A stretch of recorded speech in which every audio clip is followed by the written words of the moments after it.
Bismillahirrahmanirrahim. Assalamualaikum warahmatullahi wabarakatuh. Waalaikumsalam warahmatullahi wabarakatuh. Alhamdulillah, wassalatu wassalamu ala rasulillah wa ala alihi wa ashabihi wa mawala, wa la hawla wa la quwwata illa billah. Allahumma la sahla illa ma ja'altahu sahla wa anta taj'al hasna idha syita sahla.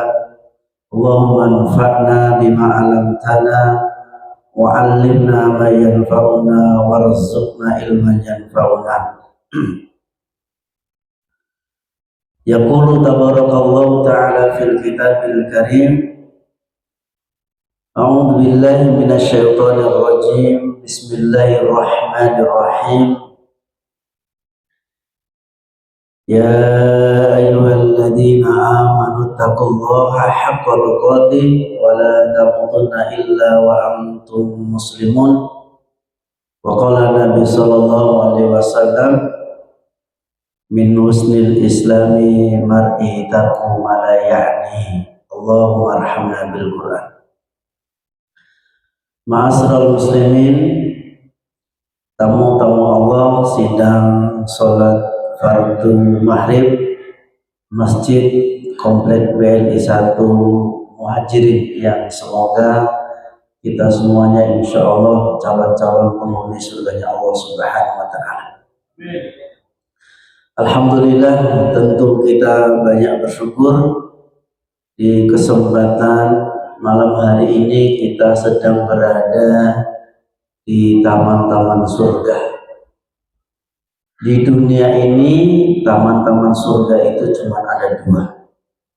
Kalau taman rekreasi, taman wisata banyak terhitung jumlahnya. Tapi kalau taman-taman surga itu cuma ada dua.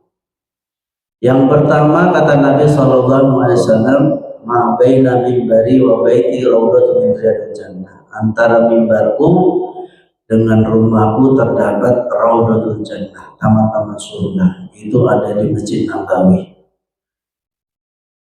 Tempatnya ya di situ tak berubah-ubah. Dari sejak zaman Nabi sampai hari kiamat tempatnya di situ. Untuk bisa ke taman surga yang satu ini syaratnya umroh atau haji. Yang kedua kata Nabi SAW, idza marartum bi riyadil jannah farta'u. Qalu ya Rasulullah, ma riyadul jannah? Faqalu hilakul dzikru au majalisu ilmi. Apabila kamu melihat, menjumpai taman-taman surga itu, maka kamu masuklah, ikutilah, duduklah bersamanya. Para sahabat bertanya, ma riyadul jannah? Apa itu riyadul jannah? Apa taman-taman surga itu ya Rasulullah? Lalu kata Nabi SAW, yaitu halaqah dzikir atau majelis ilmu. Itulah taman-taman surga yang kedua. Alhamdulillah, pada kesempatan malam hari ini kita diberikan kesempatan oleh Allah untuk duduk di taman-taman surga di dunia ini. Mudah-mudahan berawal dari tempat-tempat ini, dari taman-taman surga di dunia ini, akan bermuara di taman-taman surga di akhirat nanti insyaallah. Amin ya rabbal alamin. Kemudian saya doakan kepada kita semua yang hadir, mudah-mudahan Allah karuniakan kepada kita anak-anak yang soleh dan soleha, menjadi pemimpin orang-orang bertakwa, karena kita selalu memohon kepada Allah dengan doa Rabbana hablana min azwajina wa dzurriyyatina qurrata a'yun waj'alna muttaqina imama. Dan semoga juga yang hadir pada kesempatan ini, selama kita duduk di tempat ini, Allah kuburkan dosa-dosa kita. Salawat beri salam semoga senantiasa dilimpahkan buat junjungan kita Nabiullah Muhammad sallallahu alaihi wasallam. Allahumma shalli ala Muhammad wa ala ali Muhammad. Dan semoga kita juga orang-orang yang selalu istiqomah di atas jalan petunjuknya Nabi hingga akhir hayat kita. Harapan besar mudah-mudahan kelak di mahsyar kita termasuk orang-orang yang berhak mendapatkan syafaatnya dari beliau insyaallah. Amin ya rabbal alamin. Bapak-bapak, ibu-ibu yang saya cintai karena Allah, kalaulah kita punya keyakinan sebagai seorang ayah, yang keyakinannya begini, ayah kan sudah keluar mencari nafkah seharian penuh, setiap hari, demi untuk memberikan yang terbaik buat anak kita. Makanannya yang bergizi, mencarikan sekolah yang paling terbaik, yang berkualitas, harganya pun yang mahal. Kemudian secara pendidikan, secara ilmu, keteladannya diserahkan kepada istri kita. Ayah tak pernah hadir secara fisik berjumpa dengan anak-anak kita.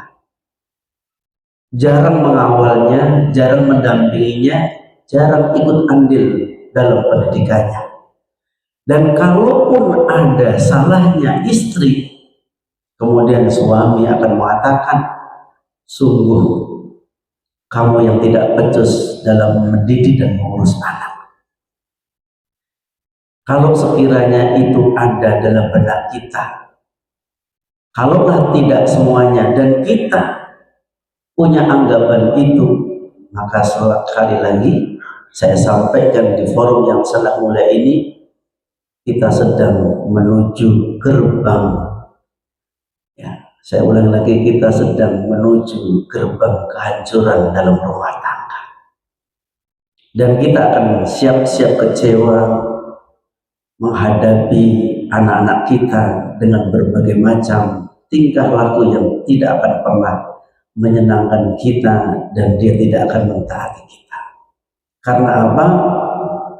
Kita cuma hadir dalam fisiknya tapi tak hadir dengan rohnya. Kita hanya hadir materinya tapi tak hadir nasihatnya. Ungkapan seorang ulama, Dr. Bendri J. Surahman, ayah tidak selalu hadir setiap saat, tapi selalu ada di waktu yang tepat. Maksud, ayah tak selalu hadir setiap saat, tapi ayah selalu ada di waktu yang tepat. Ayah tidak harus hadir setiap hari bersamanya, tapi ketika dibutuhkan anaknya, dia akan selalu tepat berada di sisinya.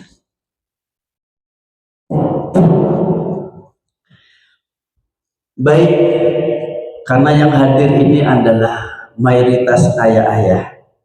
Kemarin saya ngisi parenting di sekolah Al-Fatih, tempatnya Pak Anton, yang dihadiri dari 2 lembaga, satu TK-nya, semua wali muridnya TK, kemudian SD-nya, kemudian SMP-nya. Ini sangat menarik. Ya. Di abad ke-8 Hijriah, lahirlah seorang pemikir dan pendidik yang sangat luar biasa, yang sampai hari ini tulisan-tulisan beliau, goresan-goresan penanya beliau masih relevan sampai hari ini. Kalau boleh kita sebut namanya Ibnu Qayyim al-Jauziyah, seorang ulama besar. Beliau mengatakan begini, ada 3 sebab anak itu menyimpang Dan 3 sebab itu diperoleh itu dari sumbangsih yang paling terbesar dari seorang ayah.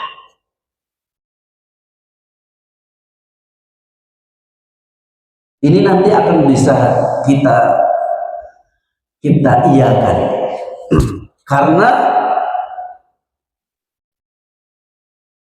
beberapa waktu yang lalu Dr. Dianugroho mewawancarai 50 narapidana ya, yang rata-rata kasus mereka adalah kasus kriminal, pemerkosaan, dan pencurian. Hasil wawancara daripada 50 narapidana disimpulkan perilaku mereka yang menyimpang. Ini baru 50, itu diambil dari 50 laki-laki yang ada di penjara. Diwawancarai 35, itu dia mengatakan, saya tidak punya seorang keteladanan figur seorang ayah di rumah saya. Itu berarti persentasenya ada 80% ayah itu tidak hadir dalam kehidupan anak-anak sekarang. Maka kata beliau, hari ini bukan krisis ekonomi, bukan krisis politik, tapi hari ini adalah krisis keteladanan seorang ayah dalam rumah. Dan ini memang luar biasa. Kita rasakan betul. Mungkin ayah-ayah di sini nggak begitu merasakan dampaknya karena alhamdulillah ayah-ayah masih terlibat mendidik anaknya, kemudian masih punya rasa takut kepada Allah. Tapi terbayang ayah-ayah yang hari ini muncul menjadi potret ayah-ayah yang hanya biologis, hanya pandai mencarikan nafkah, mencarikan duit, tapi tak terlibat dalam pendidikan anak, akhlak mereka. Terbayangkan seperti apa rusaknya dan hancurnya anak-anak muda hari ini yang mereka tumbuh tanpa dalam pendampingan ayah dan ibu. Sering sekali perkataan ini menjadi salah satu pembenaran bagi ayah-ayah. Mohon maaf. Dia mengambil satu slogan yang sangat familiar. Ya. Al-Ummu Madrasatul Ula, ibu itu sekolah yang pertama bagi anak-anaknya. Sering kita dengarkan, seakan-akan pendidikan anak itu diserahkan kepada sang ibu, kemudian ayah cuci tangan tanpa terlibat dalam pendidikan anak. Dan ini salah besar. Bahkan, kalau boleh kita katakan, di setiap sekolah itu ada kepala sekolahnya. Dan kita sebagai ayah, sebagai suami, dia adalah Raisul Madrasah dalam rumahnya. Kita adalah kepala sekolah bagi keluarga kita. Sampai-sampai kata Nabi SAW, perhatikan, ya, kullukum ra'in wa kullukum mas'ulun an ra'iyatin. Setiap pemimpin itu akan dimintai pertanggungjawaban oleh Allah dengan apa yang dia pimpinnya. Tanpa terkecuali warajulun ra'in ala ahli baitihi wa huwa mas'ulun anhum. Seorang suami, seorang ayah dalam keluarganya dia akan dimintai pertanggungjawaban atas kepemimpinan dia dalam rumah tangga. Inilah yang menjadikan para ayah-ayah yang paham tentang ilmu mengambil peran yang sangat luar biasa. Karena dia bukan hanya sebagai seorang ayah biologis, tapi dia memiliki segudang amanah yang harus diemban dalam rumah tangga. Karena yang menentukan, ya, mohon maaf, yang menentukan kebijakan, menentukan arah dari keluarga ini bukan seorang istri, bukan. Hampir nggak ada dalam Al-Quran itu seorang istri dituntut mengambil kebijakan, ya, nggak ada, satu pun nggak ada. Dua dari 17 yang kami sampaikan, 14 diambil oleh ayah. Perhatikan, Luqmanul Hakim, Imron, Ibrahim, semua hampir peran ayah yang dibicarakan dalam Al-Quran dan sunnah Nabi SAW, termasuk kullu mauludin yuladu al fitrah fa abawahu. Setiap bayi yang lahir dalam keadaan suci fitrah fa abawahu, di sini adalah kata fa abawahu. Para mufassirin, pertama adalah ayahnya, yang diperankan ayahnya dulu. Mau dikemanakan anakmu ini, ayah?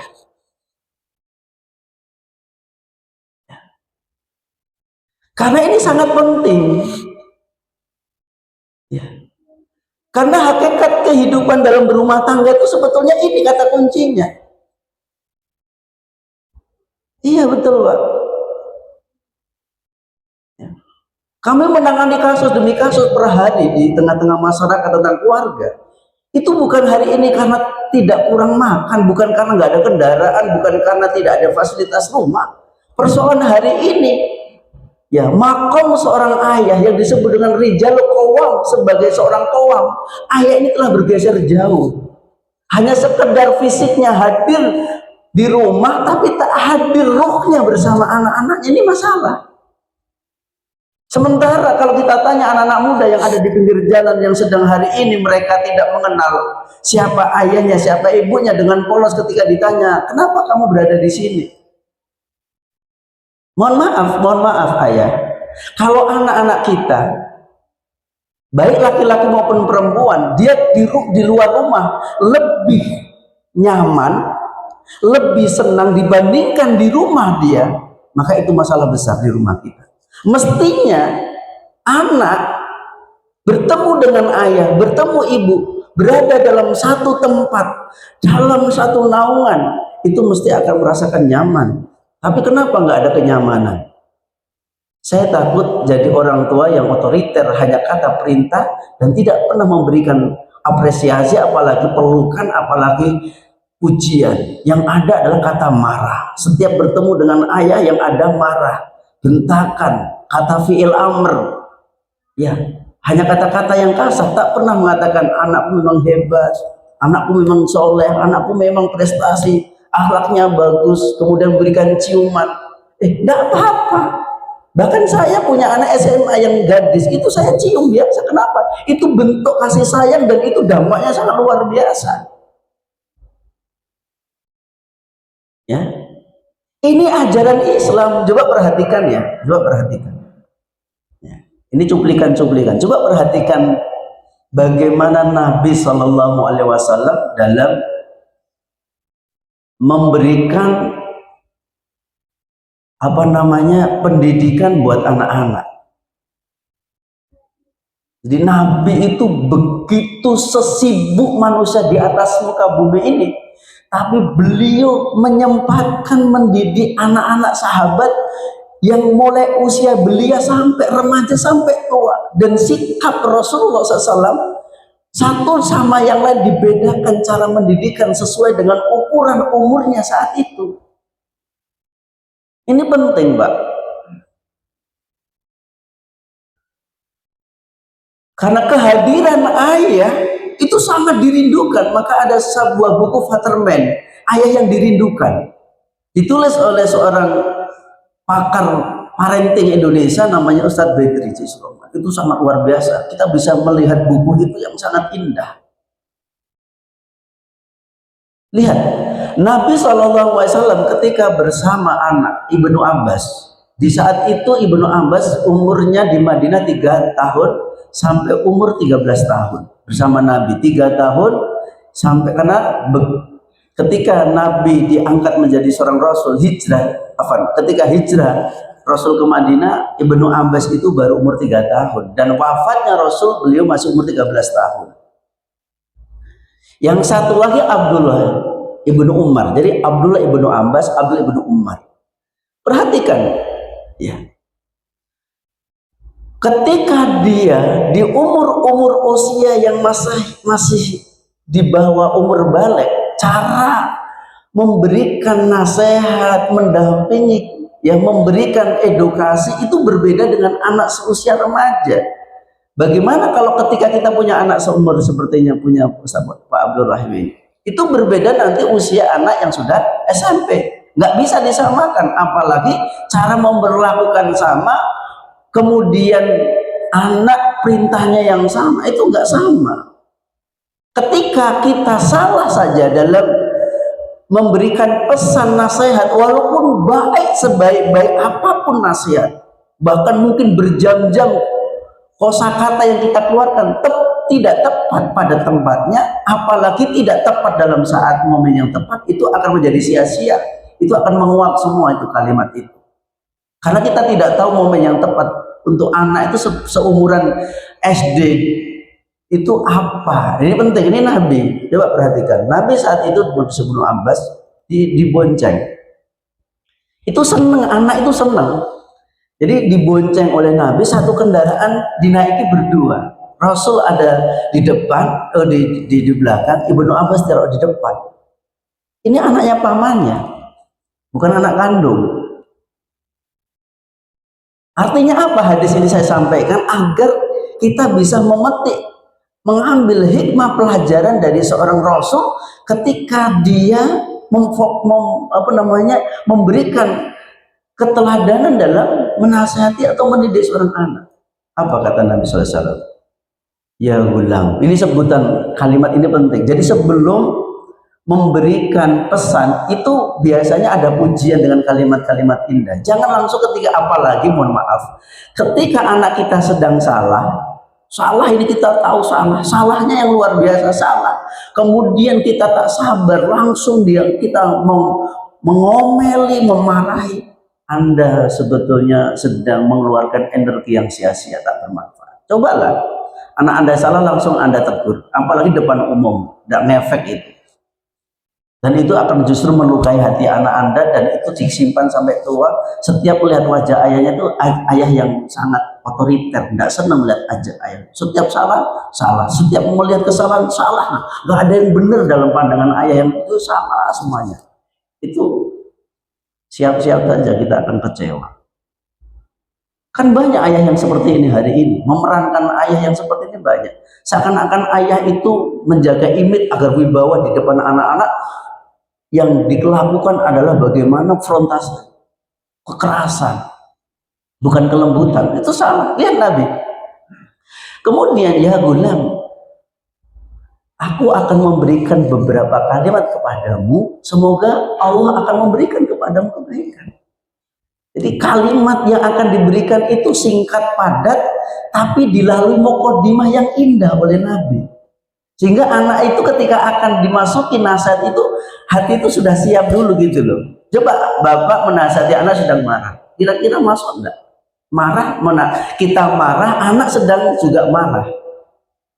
Apalagi ketika menasihati memojokkan lagi, kamu sih memang beda, kamu tuh sama abang kamu tuh beda, sama kakakmu beda, apalagi sama tetangga itu beda, kamu umurnya padahal sama, kelasnya sama, tapi kamu itu beda. Itu kita mohon maaf saja, itu doa semuanya Pak. Kita tanpa sadar, kita ini tanpa sadar memberikan statement-statement kepada anak kita ini, sebuah file yang sedang merusak. Jadi ada nasihat yang mengalir sehingga nasihat itu sangat dahsyat mendalam ke sanubari anak, itu yang penting. Nah, apa nasihatnya itu singkat tapi dicerna sampai, ya bayangkan nasihat ini diberikan oleh Rasul sekitar umur 7 tahun, tapi ketika Ibnu Abbas menjadi ulama besar, nasihat ini masih betul-betul melekat dan disampaikan nasihat ini kepada umatnya. Ibnu Abbas itu menjadi ulama besar dunia kan saat itu, bahkan ahlinya tafsir manusia di kalangan para sahabat. Apa kata Nabi? Ifadillah yafatkah, jagalah Allah, Allah akan menjagamu. Nah, kalimat-kalimat yang indah, kalimat-kalimat yang ini adalah sebuah keyakinan imaniyah, akidah. Walaupun anak sebetulnya belum bisa menguraikan kalimat ini, tapi ternyata kalimat ini membuat dampak kepada Ibnu Abbas. Setiap saat dimanapun berada, dia selalu terngiang-ngiang dengan nasihat ini, jagalah Allah, Allah akan menjagamu. Artinya apa? Jangan berbuat maksiat, dimanapun kamu berada, Allah mengawasimu. Ini tanaman-tanaman yang indah buat anak-anak di seumur itu. Nggak butuh logika yang panjang, kalimat yang singkat tapi padat mengalir dalam jiwa anak itu sampai dikenang dalam umurnya yang sangat relatif tua. Kenapa? Menasihati dengan keikhlasan, dengan ramah, kondisi hati anak sedang oke, yang menasihati sedang enak, itu masuk Pak.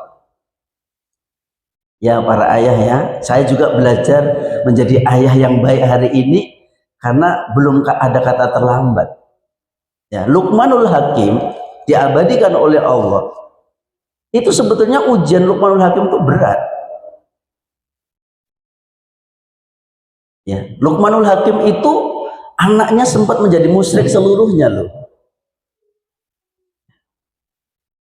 Kita belum sampai diuji oleh Allah menjadi anak-anak kita yang murtad kan, belum sampai musyrik.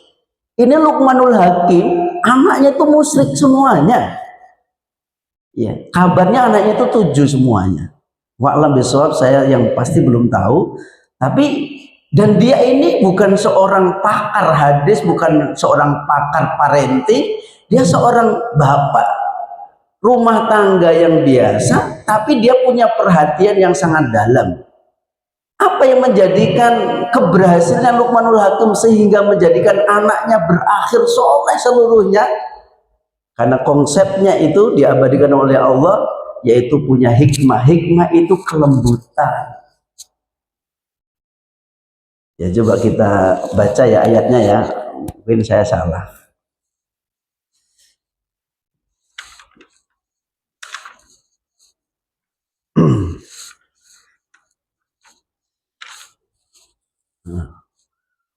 Walaqad ataina Luqmanal hikmata an yashkur lillah wa may yashkur fa inna ma yashkuru li nafsi wa man kafara ba'da fa innallaha ghaniyun hamid. Jadi sebelum menasihati anak-anaknya semua, sebelum beliau memulai nasihat-nasihat yang keluar tutur bahasa dari Luqman yang dirangkai dengan begitu indah, nanti aina wa idza qala Luqmanu li banihi wa huwa ya'idu ya bunayya la tusyrik billah, itu salah satu nasihatnya, ada beberapa poin, tapi sebelumnya dia mengumpulkan hikmah wa syukur. Penting ini Pak.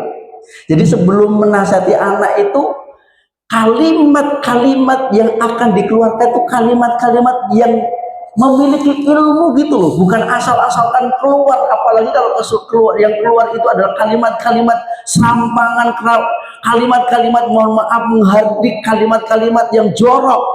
Tidak terbayang saya. Kemarin ada pengaduan kepada saya, konsultasi ketika habis ngisi parenting. Ustaz, anak saya itu dulu waktu kecil sampai SD itu anak saya itu pendiam, nurut, sholat 5 waktu, mau baca Quran. Sekarang kenapa Ustaz tidak mau?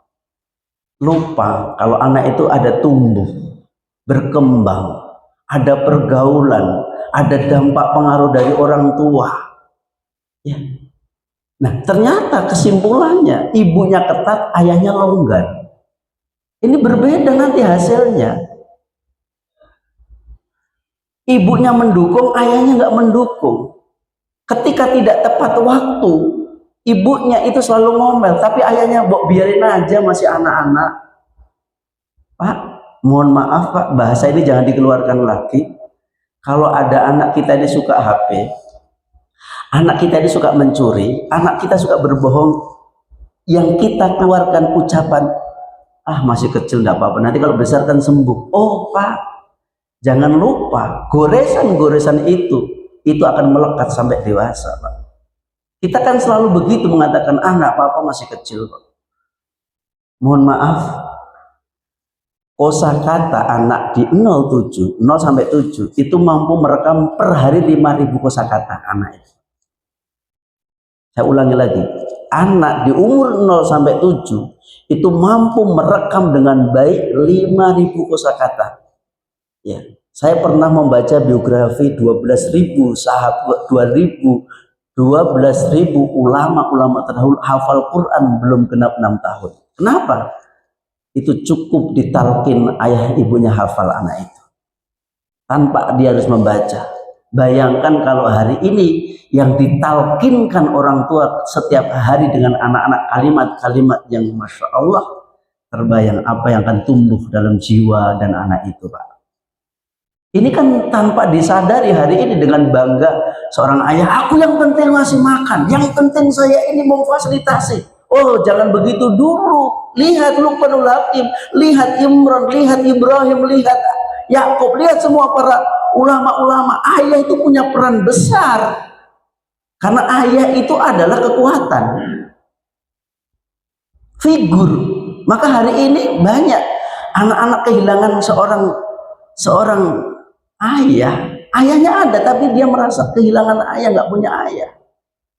Di mana, Mbak? Kalau ada seorang anak yang polos ditanya, ya ini ada obrolan. Ya, ketika saya ngobrol sama Ustadz berdua, kemudian ada anak-anak pang yang sedang tidak nentu arahnya ketika kita bicarakan tentang ayah, apa ya dia memekik ini, Ustadz, nggak usah bicara tentang ayah Ustadz, nggak usah bicara tentang keluarga Ustadz, saya nggak punya ayah. Bayangkan tuh. Kalau itu anak-anak kita di mana, Pak? Kita nih punya merasa membiayai tapi nggak diakui oleh ayah. Kenapa? Kita hanya membesarkan secara materi tapi tak hadir ruhnya tentang bagaimana kita merangkul dia, membuat senyum dia, membuat nyaman dia, tempat pengaduan dia, tempat curhatnya mereka. Ini lebih penting daripada kita ngasih HP harga 60 juta.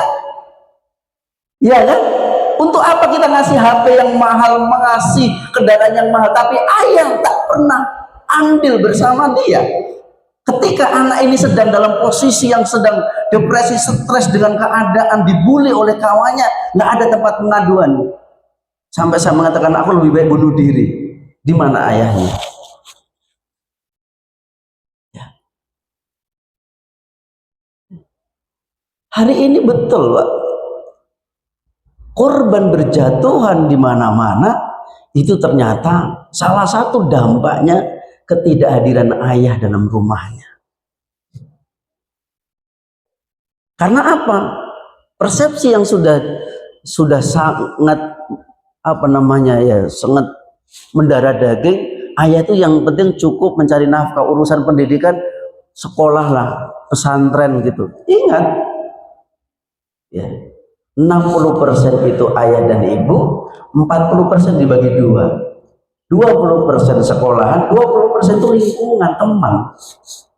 Ayah dan ibu ini punya peran yang besar. Oke lah 07 biarlah jadi ibunya. Maka kalau 07 itu apa-apa ibu. Nah, itu senang. Jadi kalau ada apa-apa anak kita pulang sekolah, ibu, gak apa-apa, senang. Karena memang harus diperankan ibu seperti itu. Kedekatan emosional anak saat itu kamu dengan ibu. Tapi kalau sudah 7 ke atas, ayah harus punya peran. Gak membiarkan. Harus punya peran, andil besar. Ya, ini penting. Jadi Ibnu Abbas tadi dinasihati oleh Nabi. Jadi kalau kita ingin menasihati anak dan nasihat itu dahsyat, cari peluang yang terbaik. Di saat anak sedang ceria, bawa dia jalan-jalan, naik kendaraan, ya nggak usah butuh mahal, Pak. Cukup kita 1 jam saja keliling kita, Pak. Itu nasihat akan masuk. Nah, masya Allah, anak abi, anak ayah, anak papa sudah besar ya. Alangkah senangnya kalau ayah melihat adik kalau sholat di masjid tertib, tidak ribut, masya Allah. Nanti nggak biasa. Hadiah itu wajib bagi anak-anak. Harus diberikan prestasi apresiasi. Ketika anak kita sholat 5 waktu di masjid, mau kasih uang 5.000, tidak apa-apa.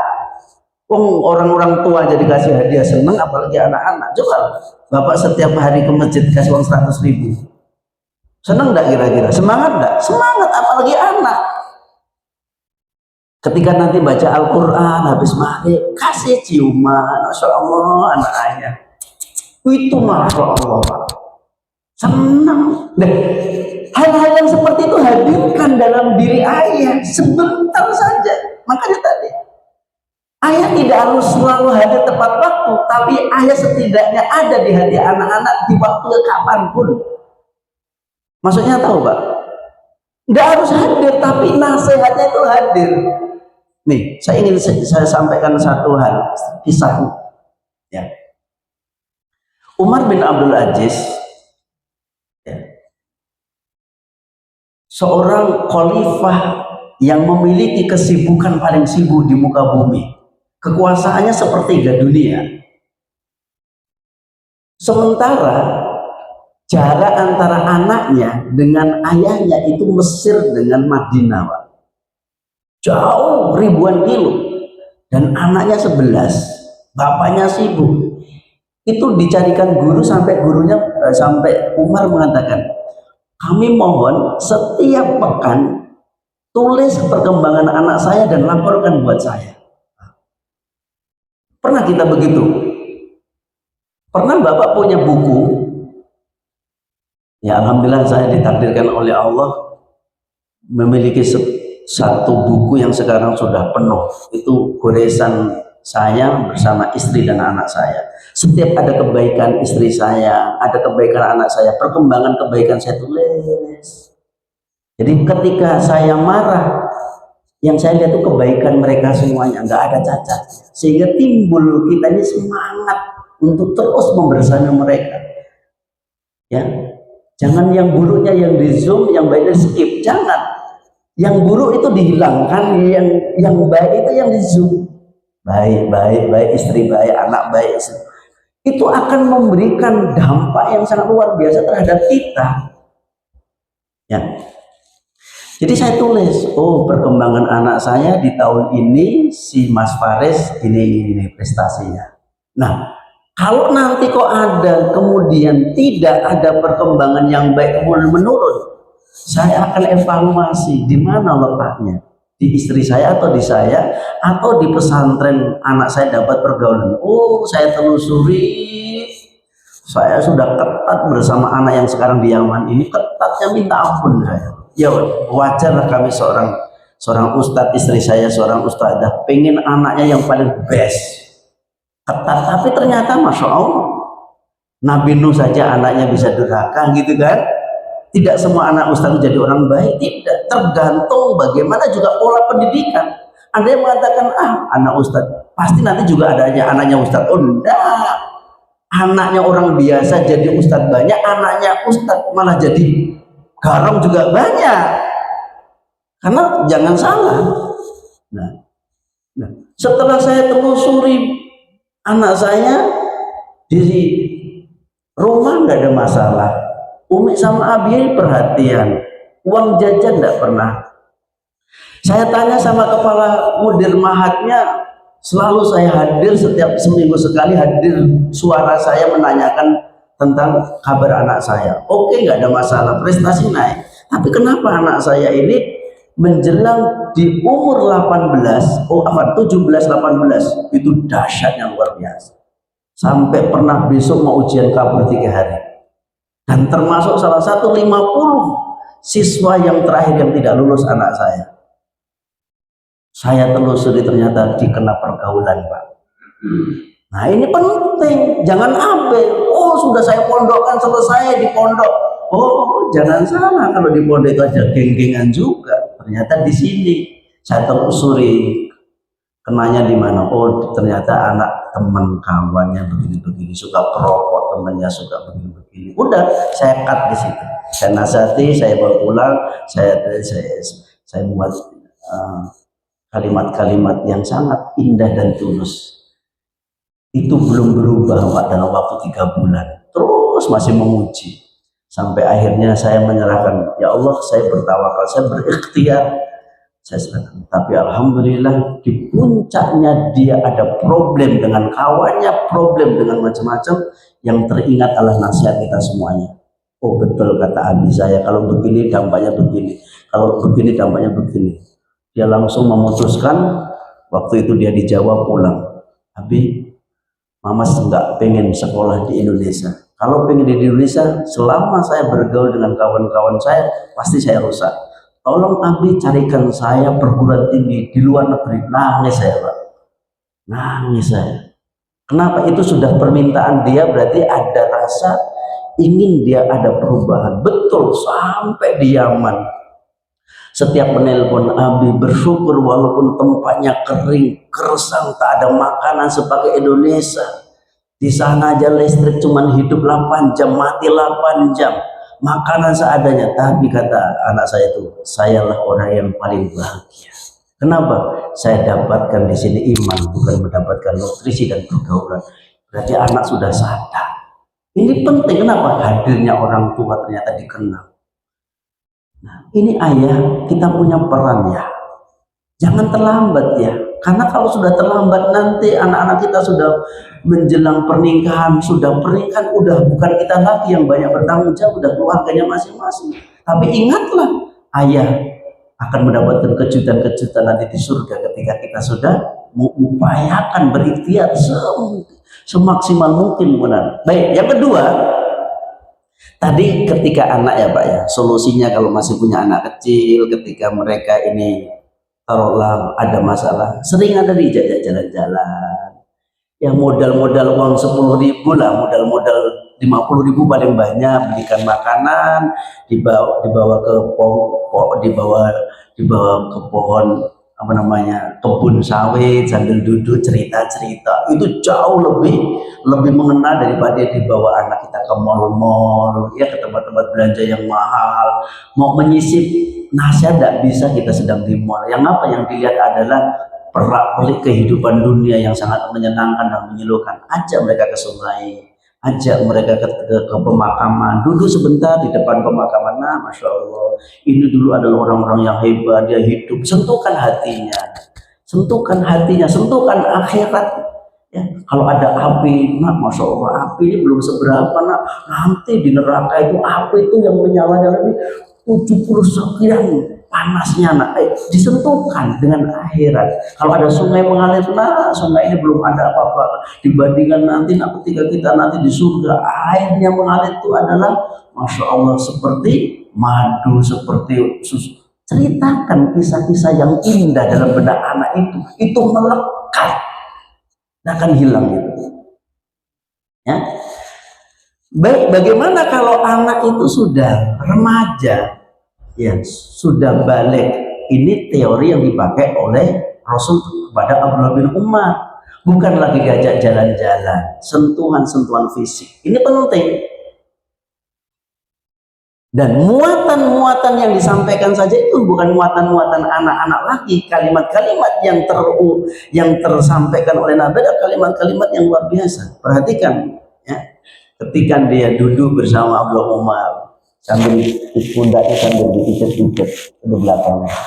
Kun fidunya kanal gharibul bersabit. Ya Umar, ya Umar, jadilah kamu di dunia ini seperti orang yang sedang berada dalam keadaan safar. Dunia ini seperti orang sedang musafir kita ini. Kalau kamu berada di sore hari, maka gunakan waktumu dengan sebaik-baiknya, sampai jangan menunggu di waktu sore hari. Kalau kamu berada di waktu sore, jangan menunggu menyelesaikan sampai sore hari.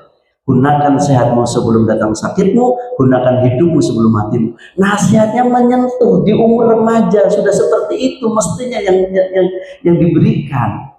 Nah, bukan lagi diajak jalan-jalan, diberikan, bukan lagi kalau anak remaja, bukan duduk berdiskusi, ngobrol indah. Udah masuk? Masya Allah. Ini belum seberapa ya. Baik, kita lanjutkan sedikit. Silakan ditutup dengan azan yang baik. Iqamah. Kita kembali kepada kisah Umar bin Abdul Aziz bersama anaknya. Jadi perkembangan anaknya itu terus diikuti walaupun perjalanan jauh. Pada akhirnya ada satu laporan yang kurang mengenakan kepada ayahnya. Ya Amirul Mukminin, di akhir-akhir ini anakmu sering terlambat sholat, bahkan tak lagi mendapatkan salam dari seorang imam. Ditelusuri ternyata anaknya ini tumbuh menjadi anak yang sudah menjelang remaja, suka membiarkan rambutnya gondrong dan banyak bergaya. Ini perlu ya, jadi anak-anak kita menjelang remaja itu ada perubahan-perubahan fisik dan perubahan perilaku. Jadi dilaporkan anakmu ini sering terlambat sholat. Karena apa? Sering sisiran, sebelum ke masjid itu banyak bergaya sehingga terlambat sholat.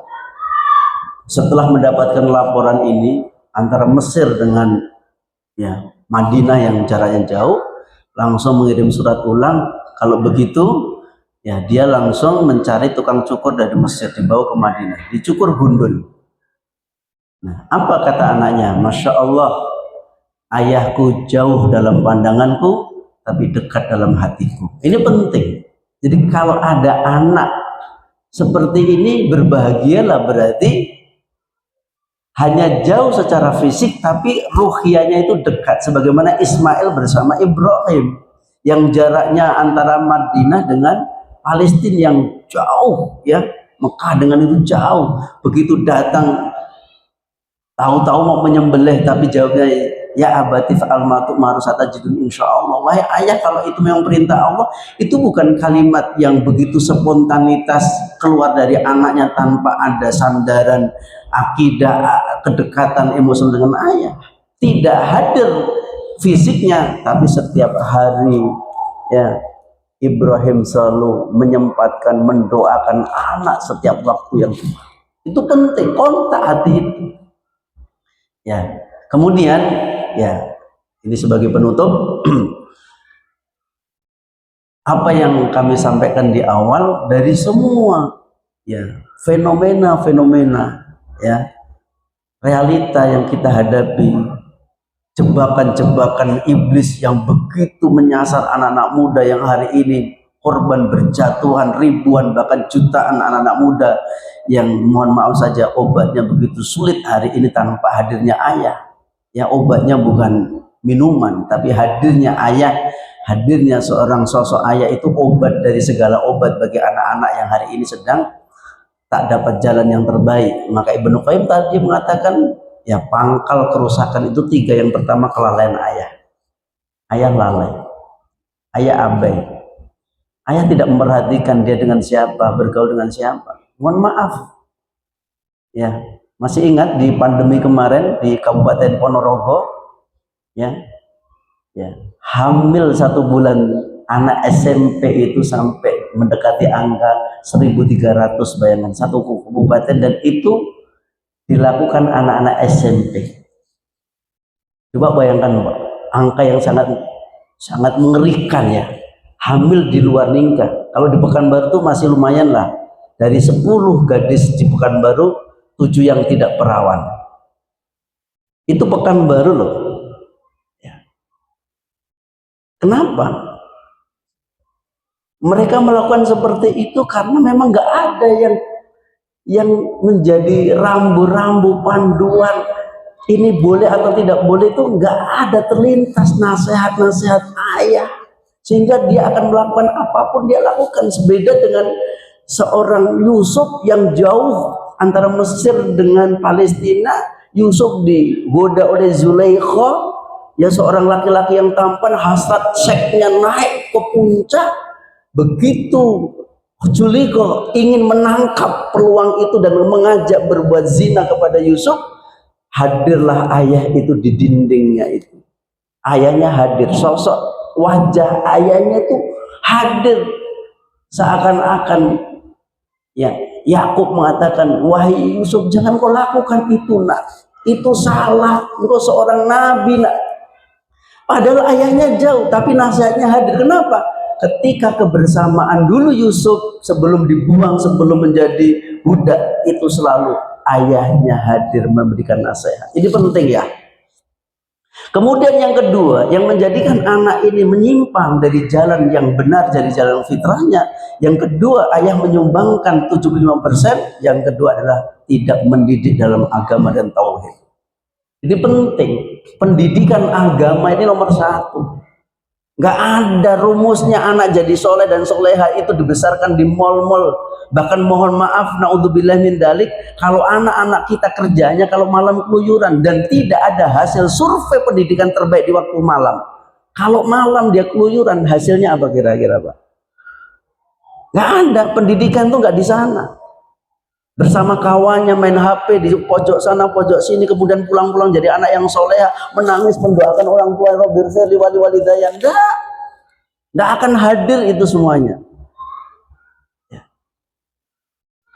Ini penting, ya, penting kita perhatikan, karena itulah yang akan kita nikmati di masa tua nanti. Ingat, al jazaa min jinsil amal ini adalah satu rumus yang pasti akan kita alami semuanya. Siapa yang menanam kebaikan akan hasilnya kebaikan. Siapa yang hari ini menanam energi positif akan positif. Tapi kalau kita menanam yang buruk, lihatlah nanti hasil yang kita dapatkan yang buruk. Kalau hari ini kita menyanyiakan anak-anak kita, nanti masa tua kita akan disia-siakan oleh mereka. Kenapa? Mereka nggak merasa punya ayah. Dan tidak sedikit hari ini orang tua yang disia-siakan. Banyak. Ya. Maka ayo bersama-sama perankan kita sebagai ayah. Apapun yang kita hari ini hadapi, seperti apapun anak kita, yakinlah kalau kita ini mau berubah dari diri kita, jangan salahkan siapa-siapa, jangan salahkan guru, jangan salahkan istri mutlak. Kita sebagai seorang ayah punya wewenang untuk itu semuanya, agar ini menjadi acuan dalam panduan kita dalam berumah tangga tentunya bersama anak-anak. Ayo kita jangan bosan-bosan belajar dan belajar, karena sesungguhnya ilmu saya katakan, ustadz tidak menjamin anaknya baik. Kemarin saya punya kawan, kasusnya ustadz nasional, anaknya ketiga-tiganya menikah dalam umur di bawah umur. Kenapa? Tersandung skandal yang sangat luar biasa, narkoba, bahkan skandal wanita, harus dinikahkan dini. Dan itu tiga-tiganya dinikahkan bareng, umurnya 16, 19, 21. Kenapa? Ustadznya sudah nggak punya rasa udah rasa malu yang sangat begitu. Ini makanya sampai ada seorang ustadz kawan saya, kalau ketika anak kita ini mau diberikan HP, ini syarat. Dan ini saya ambil pelajaran dan ternyata jitu. Tergantung kita kok, Pak. Kita punya peraturan dalam rumah tangga kita. Kalau kita punya peraturan diakui. Nanti kalau nggak punya peraturan semaunya, anak nangis HP, ya silahkan, nanti Anda akan menikmati, rasakan itu nanti hasilnya. Tapi kalau begini, salah satu yang saya terapkan kepada anak saya yang masih 2 di rumah itu, boleh main HP kalau sholat subuhnya berjamaah di masjid. Berarti anak itu sudah bisa mengontrol. Dan alhamdulillah anak saya umur 6 tahun sama anak yang umur 10 tahun ini, ketika dia sudah sholatnya berjamaah di masjid bagus, saya kontrol, saya buka HP yang ditonton pasti yang baik-baik. Kenapa? Dia sudah dapat pengawasan, dia sudah merasakan punya pengawasan dari Allah.